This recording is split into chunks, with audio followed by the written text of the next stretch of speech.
Es más, en todas las mareas pensionistas y plataformas que formamos el colectivo, más de 270 plataformas en España, y él es uno de los portavoces del Estado español. Y él lo tenemos hoy casi de suerte porque acaba de salir del hospital. Contábamos con él y al final el hombre ha hecho un esfuerzo por estar con nosotros y queremos transmitir de primera mano la situación en la que nos encontramos hoy. O sea, le dejo.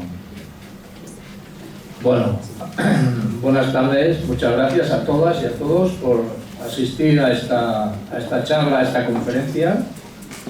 Para mí no es ningún esfuerzo venir a Hospitalet. La última vez que me invitaron no pude venir, no recuerdo qué motivo, creo que estaba en otro sitio, estaba fuera de Barcelona, porque a veces me llaman a otros territorios para que vaya y me tengo que desplazar un día o 2 días y tal. Para mí es un placer estar aquí hoy y por lo tanto, cap problema, Y es un placer por doble motivo, porque todas las plataformas son importantes. Las casi 300 plataformas que tenemos a lo largo y ancho del Estado son muy importantes. Es muy importante un señor que estuvo en un pueblo de la provincia de Toledo saliendo él solo durante 6 meses con una pancarta delante del ayuntamiento. Es muy importante, tan importante como las plataformas, porque eso hay que tener mucha valentía para salir a un pueblo un día y otro día y otro día durante 6 meses hasta que se le empezó a unir más gente. Pero esta lucha va de eso. Y para mí es muy importante estar hoy aquí, vuelvo a repetirlo, porque la marea pensionista de Hospitalet es una de las que mejor trabaja de Cataluña. Y por lo tanto, cada vez que vengo, encuentro las salas llenas, lo cual es una buena señal, ¿vale? Si visteis el otro día el debate de televisión, seguro que os pudisteis dar cuenta de que a pesar de los cientos de problemas que tiene este país, no se habló para nada de ninguno de los problemas del país. Ni de las pensiones, que afectan a los 9 millones de pensionistas y a todos los trabajadores, a todas las generaciones que vendrán detrás, ni se habló de la falta de aplicación de la ley de dependencia, ni se habló de la sanidad pública, ni se habló absolutamente de nada. Eso nos dice pues que vamos francamente mal, que tenemos un nivel arriba en la política, en los que gobiernan, tan bajo que uno siente vergüenza ajena de escucharlos, Pero claro, no nos tenemos que alarmar del tema, porque yo creo que eso es un reflejo de la situación general del país, Yo creo que el país durante 40 y pico de años, a partir del 78 y la famosa transición, cuando hicieron el pacto del bipartidismo, se han empeñado en construir un país que, en vez de ser un país instruido en valores sociales y en temas colectivos y etcétera, etcétera, lo único que han hecho ha sido, por decirlo de alguna manera, dormirlo. Yo utilizaría una palabra más dura que esa, pero no quiero solidarizar a la gente, pero lo único que han hecho ha sido adormecernos, ¿vale? Y ha llegado un momento que hacen absolutamente con nosotros lo que quieran. Y lo van a seguir haciendo en tanto en cuanto no seamos capaces de despertar, ¿vale? Esa es la parte negativa del tema. Pero hay una parte muy positiva, que es que les ha salido un grano que va a ser muy difícil que lo vayan a poder reventar, que es un grano de las generaciones que hemos batallado durante toda nuestra vida, que de una manera o de otra contribuimos a terminar con la dictadura franquista, que conquistamos los derechos que tiene la sociedad de hoy en día y que disfruta la sociedad de hoy en día, y que esos derechos nos los quieren quitar por mantener, no porque no haya dinero, no, por mantener su statu quo, ¿vale? Por mantener su statu quo, porque cuesta muchísimo más mantener el sistema político, institucional y funcionarial de este país de lo que puede costar las pensiones y todo lo demás. Yo jamás les oigo decir no a todos, porque es verdad que no todos los políticos son iguales, pero jamás les he oído decir que ellos se van a privar de algo porque el pueblo tiene necesidad de cosas.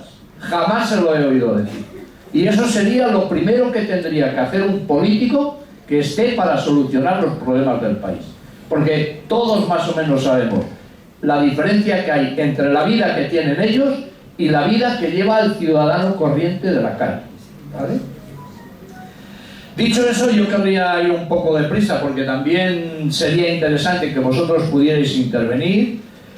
El compañero os ha pasado un PowerPoint que está muy bien, que además va amenizado con chistes, con acudits, y se hace más atractivo además, y es más ilustrativo quizá que una persona que os hable de viva voz. Pero yo soy más partidario de hablar de viva voz, porque si a medida que vas hablando vas pasando imágenes, nos solemos quedar con las imágenes, con los acudits, pero no entendemos o no atendemos a las explicaciones que nos dan, ¿vale?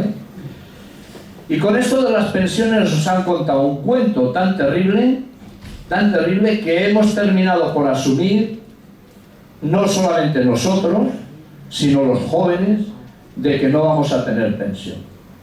¿Y en qué se han basado para que lleguemos a asumir en la cabeza, en nuestro cerebro, que el sistema público de pensiones no tiene salida y que dentro de 10 o 15 años ya no va a haber pensiones públicas? Se han basado en 3 mentiras. Han contado una mentira muy grande, el cuento de las pensiones, que es lo que dice la Miren Etxezarreta, y que tiene pues una mentira muy grande que tiene 3 patas, y la repiten sistemáticamente por todas las cadenas de televisión donde envían a estos economistas como el Bernardos y compañía, que les pagan las entidades financieras y las aseguradoras, y entonces van a repetir las mentiras como si fueran loros de repetición. Y los ciudadanos, que la inmensa mayoría estamos absorbiendo continuamente en las televisiones lo que nos llega, pues terminamos por asumir que es así. Pero no es así, no es así. Las 3 patas de la mentira que nos cuentan son la primera de ellas, que es que las pensiones en España son caras, ¿vale? Pues veamos si una pensión en España son caras, pero veámoslos realmente, veámoslas con cifras. ¿Qué sale una pensión en España de media? De media quiero decir, repartidos los 9,5 millones de euros al mes, o los 9.000 millones de euros, perdón, y pico al mes que se reparten en pensiones, que suman un total de 140.000 más o menos al año, dividido entre todas las pensiones que se cobran, entre todas, sale una pensión de 950 euros. Ni siquiera llega a los 1.000 euros. ¿Y qué dice la Carta Social Europea? Que el Reino de España ha asumido, porque forma parte de la Unión Europea, que necesita un ciudadano o una ciudadana española para vivir dignamente en España. Pues dice que el mínimo vital de ese ciudadano son 1.084 euros. Por lo tanto, eso de que las pensiones en España son caras, la propia Carta Social Europea se lo desmonta, ¿vale? ¿Y de dónde salen los 1.084 euros? Los 1.084 euros es el 60% de la media de un salario español.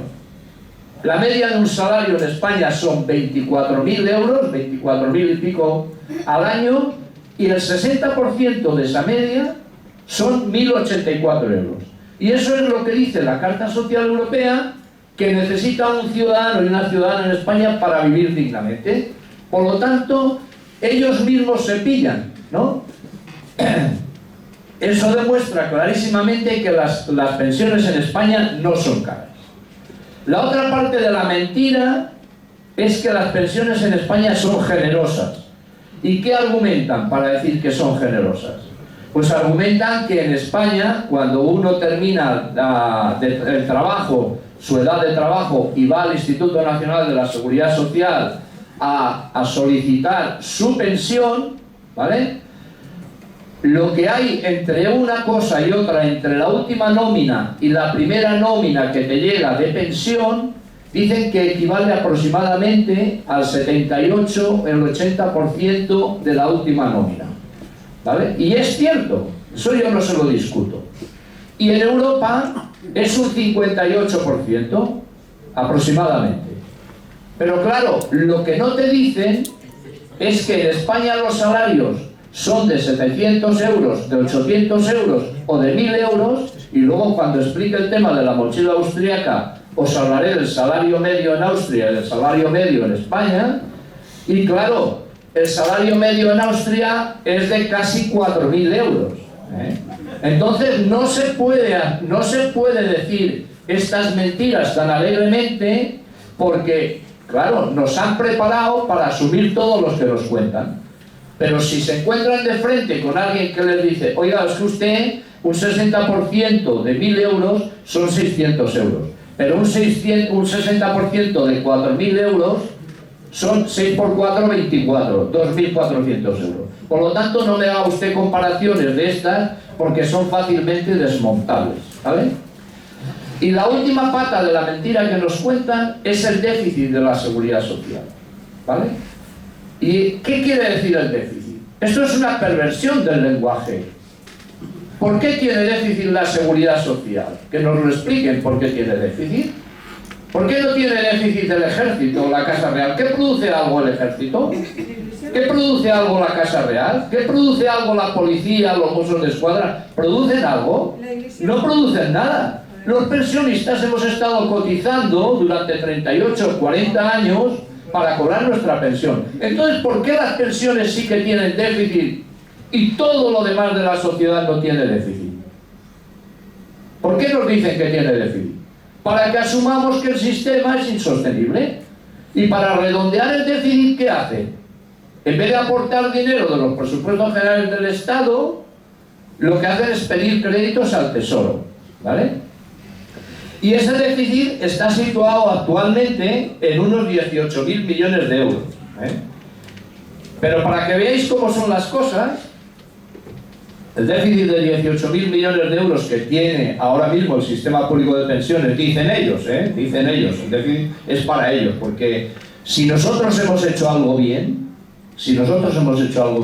y eso sí que es para estar optimistas de lo que hemos hecho, es que les hemos roto el mensaje. Se lo hemos roto completamente, ¿entendéis? Porque nos estuvieron machacando con que no había dinero, y salimos a la calle y apareció el dinero. Y ahí le rompimos el mensaje, porque nosotros ya no estamos en el dinero, nosotros estamos en el derecho. Y si es un derecho reconocido en el artículo 50 de la Constitución, nos importa un rábano de dónde saquen el dinero, que lo saquen de donde quieran. Por lo tanto, ya no nos vamos a creer ese cuento. Mirad el déficit. El Borja Suárez Canujo, que es un señor que vino hace 4 o 5 meses a dar una conferencia a la Universidad Autónoma de Bellaterra, que por cierto, tenía que venir el día 24 del mes pasado, también a una conferencia que habíamos preparado la Marea Pensionista junto con el colectivo Ronda, y no vino. Excusó su ausencia. ¿Y sabéis por qué excusó su ausencia? Porque el PSOE no le permitía hablar de pensiones, ya que estaban las elecciones a la vuelta de la esquina, ¿vale? Porque el Borja Suárez Canujo no es un cualquiera, es el tercero del Ministerio de Trabajo. Después de la ministra y el secretario de Estado, es el que lleva las cuentas del ministerio. Bueno, pues no le permitieron venir. ¿Y qué dijo este señor en la primera conferencia, para que veáis lo del déficit? En la primera conferencia que vino a hacer, pues coincide plenamente con nosotros y con nuestra teoría, que si la seguridad social no paga una serie de cosas que no le corresponde pagar, y si la seguridad social se gestiona como se tendría que gestionar, ese déficit que dicen que hay no existiría. Y él mismo, no yo, él mismo lo cuantificaba y decía: pasar desempleo asistencial a contingencias comunes supondrían 10.400 millones de euros. Gastos de funcionamiento de la seguridad social supondrían 4.000 millones de euros. Fomento del empleo y reducción temporal de cotizaciones supondrían 2.000 millones de euros. Subvenciones implícitas a regímenes especiales, 1.000 millones de euros, ¿vale? Y aquí se faltaría por añadir los 2.000 millones de euros que nos sacan cada año de nuestros impuestos para subvencionar a aquellos ciudadanas y ciudadanas que tienen un trabajo bien pagado y un trabajo indefinido y que tienen la posibilidad de abrir planes de pensiones privados.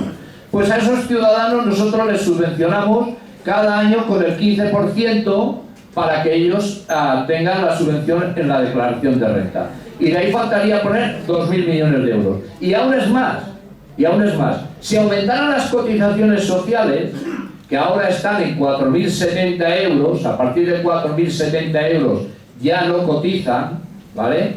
Si las aumentaran por todo lo que se gana, supondría 7.000 millones de euros de ingresos en el sistema, ¿vale? Con lo cual, no solamente estaría enjugado eso que ellos llaman déficit, sino que la seguridad social funcionaría perfectamente y no se habrían tenido que pulir la fondo de reserva que se pulió Mariano Rajoy en 3 años, ¿eh? Ese es el cuento de las pensiones. ¿Y por qué estamos en esta situación? 5 minutos más o así y termino. ¿Por qué estamos en esta situación? Pues estamos en esta situación porque es una situación premeditada, buscada y desarrollada además milimétricamente. Y además diría más, yo creo que incluso con la colaboración de las dos formaciones sindicales más importantes, que se hacen llamar agentes sociales, y que hoy en día yo creo que deberían de sentir vergüenza de estar en la situación que están. Sí, señor. ¿Por qué? Porque cuando se firmó el Pacto de Toledo, que ellos lo asumieron, trazaron un plan. Y ese plan consistió en separar las fuentes de financiación del sistema. Y decir, las pensiones se pagarán solo de cotizaciones sociales. Los presupuestos generales del Estado no aportarán dinero si falta dinero para pagar las pensiones. Y ahí es donde viene el meollo de la cuestión. A partir de ahí, del año 95, que entra en vigor, el Pacto de Toledo entra en vigor en el año 96, se dedican a hacer reformas laborales, reforma tras reforma laboral. La última de ellas, la de Mariano Rajoy, nos ha llevado a la esclavitud del siglo XXI, que han destruido el empleo como tal, han destruido la contratación, los salarios, etcétera, etcétera. Empezó aquel ministro, que seguro que os acordáis de él, que dice que en 10 años ya nos han pagado lo que hemos cotizado, que se llama Solchaga, que tiene unos salarios de espanto, ¿vale? Y se permite decir que no tenemos razón, porque en 10 años ya nos han pagado. En 10 años nos tenemos que morir porque ya hemos cobrado lo que hemos cotizado. Bueno, a ellos les iría mucho mejor, pero les iría mucho mejor que fuéramos a solicitar la jubilación y al salir del instituto nos diera un ictus. Porque allí ya tendrían la funeraria y ya directamente al cementerio, les quedaría todo para ellos, ¿vale? Bueno, pues este señor, para solucionar el problema de las pensiones, ¿qué hizo? Que recibió instrucciones de Alemania, Holanda, etcétera, etcétera, y le dijeron, no puede ser que España le esté haciendo sombra a la industrialización alemana y de los países del norte de Europa. No puede ser. Entonces, ¿qué hizo? Se dedicó a destruir todo lo que tenía buenos salarios en España. Se dedicó a destruir la naval, la siderúrgica, la minería, las telecomunicaciones, etcétera, etcétera, etcétera. Donde había los mejores salarios, que eran los que más cotizaban. Yo he tenido suerte de tener un buen salario durante muchos años de trabajo. Y a mí me han descontado de mi nómina me han descontado muchos meses 1.000 y pico euros. Bueno, pues chapó, porque si a todos los trabajadores tuvieran salarios dignos y les estuvieran descontando esos 1.000 euros, no tendrían este problema con las pensiones. Pero lo han buscado ellos, deliberadamente. Han reducido los empleos a esclavitud, Y eso es lo que nos ha llevado precisamente a estar en la situación que estamos ahora. Pero como no tienen bastante, el capitalismo nunca tiene bastante, y eso que dicen mucha gente de que está a las puertas de la autodestrucción, no os lo creáis, El capitalismo cambia igual que los camaleones, y se adapta perfectamente a todas las situaciones, absolutamente a todas. Os voy a poner un ejemplo clarísimo. ¿Recordáis cuando se fumaba, que ahora no se fuma tanto en España, cuando se fumaba tanto, ¿vale?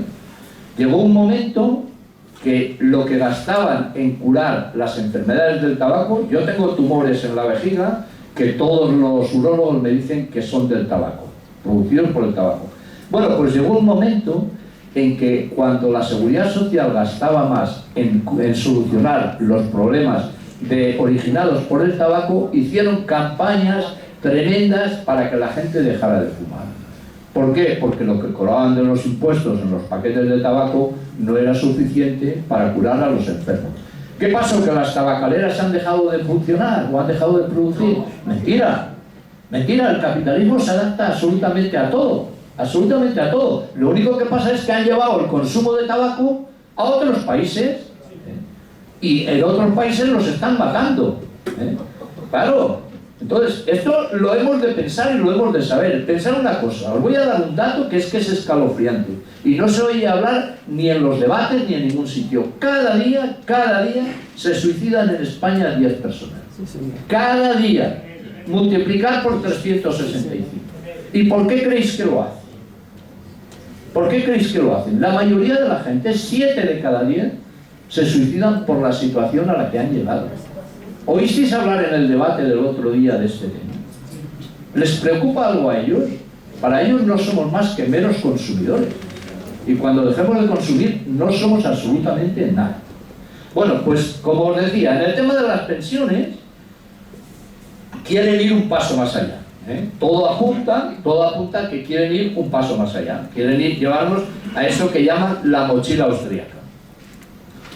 La mochila austríaca, básicamente, ¿en qué consiste? No sabemos cómo lo van a hacer, eso sí que no lo sabemos. Ellos van soltando y entonces que la gente vaya asimilando, para que cuando ya llegue el Real Decreto, más o menos tengamos asumido pues que eso no tiene solución y que se va a aplicar la mochila austríaca. De momento, la mochila austríaca suprimiría la prestación por desempleo. De facto, no habría prestación por desempleo. O sea, no habría un ciudadano que estudiara en una empresa, le despidieran y si llevaba 2 años cotizados pudiera ir a la oficina de empleo a solicitar su prestación, porque lo que ha tenido que estar poniendo ahí en esa mochila le serviría para el desempleo. Eso del facto. Lo segundo, suprimiría las indemnizaciones por despido.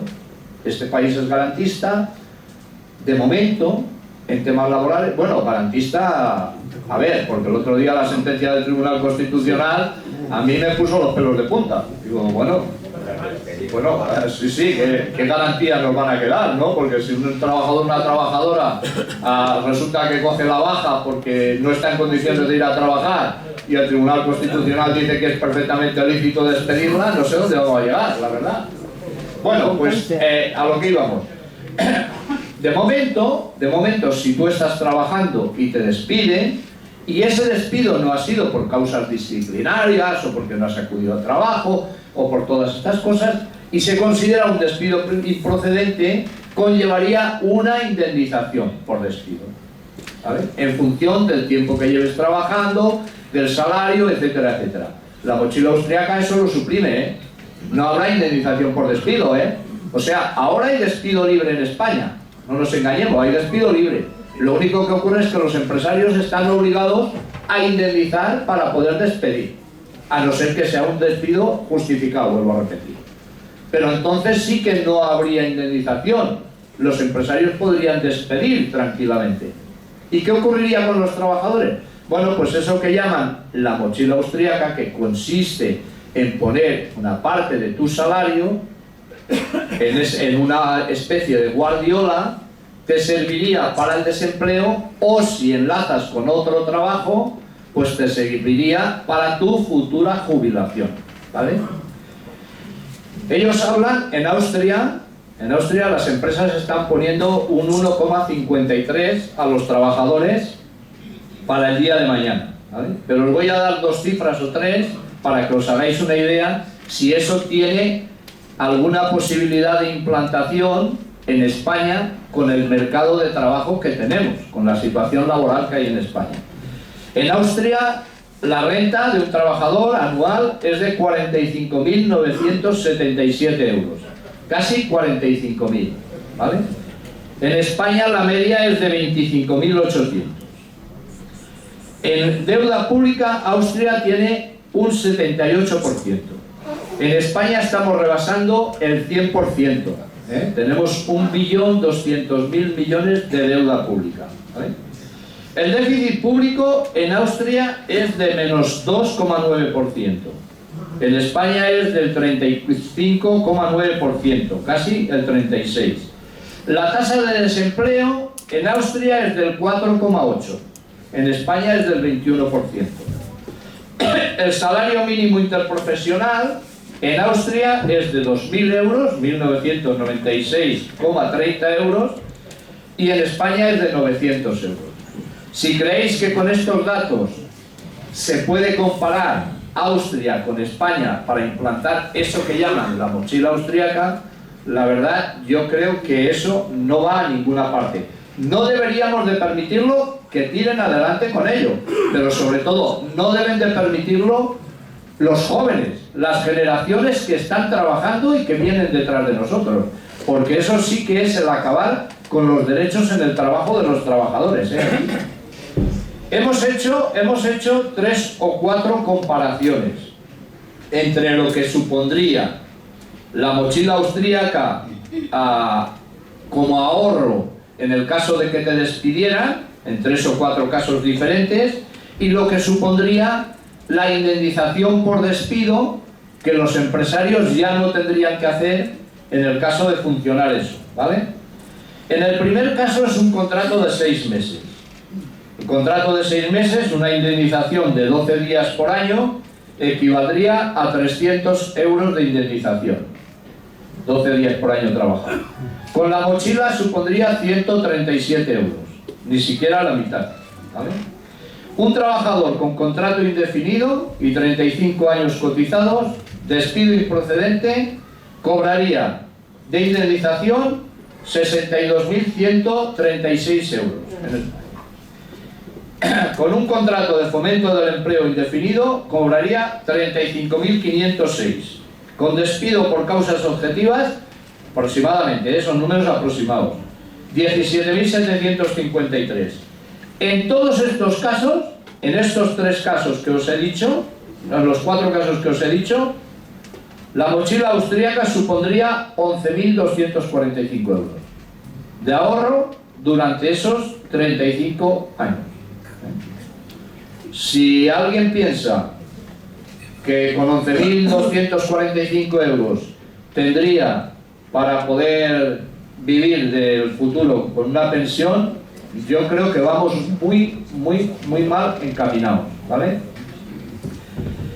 Pero vuelvo a repetir, yo soy por una parte soy pesimista, porque viendo la clase política que tenemos, uno no sabe cómo poder superar esto y cómo salir de esto, pero soy optimista por lo que os he dicho. Yo creo que esto está aumentando. Estas charlas son muy importantes para que aumente, y son muy importantes porque os llevamos la información que no os llegará nunca a través de las cadenas de televisión ni de los periódicos. La información real de la situación, para que os concienciéis. Y sobre todo, es muy importante lo que os he dicho antes. Les hemos roto el discurso, pero completamente, y por eso estamos en un agujero negro informativo. Pensad una cosa, el otro día en Madrid, y son cifras nada exageradas, en Madrid, un movimiento social como el nuestro, ¿vale?, salido plenamente de la gente, que no tiene ni medios logísticos, ni económicos, ni subvenciones, ni ayudas, ni nada de nada. Y conseguimos situar en Madrid 80.000 personas. 80.000 personas. 120 autocares, costeados de cada uno de nosotros. Pero sin embargo no salió en la televisión. No salió en la televisión. Para los medios de comunicación no hay otro problema que el tema catalán.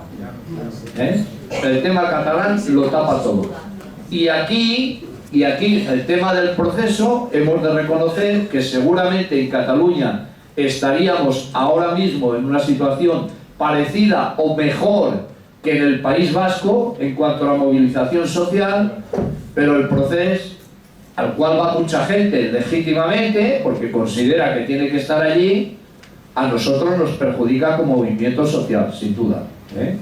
Pero todo y así seguiremos luchando porque no nos queda otra. No nos queda otra. Si pensamos en el futuro de la gente que viene detrás, de nuestros hijos y de nuestros nietos, de las generaciones venideras, no nos queda otra que seguir luchando. Por lo tanto, ánimo y adelante. Y si tenéis preguntas, ya sabéis.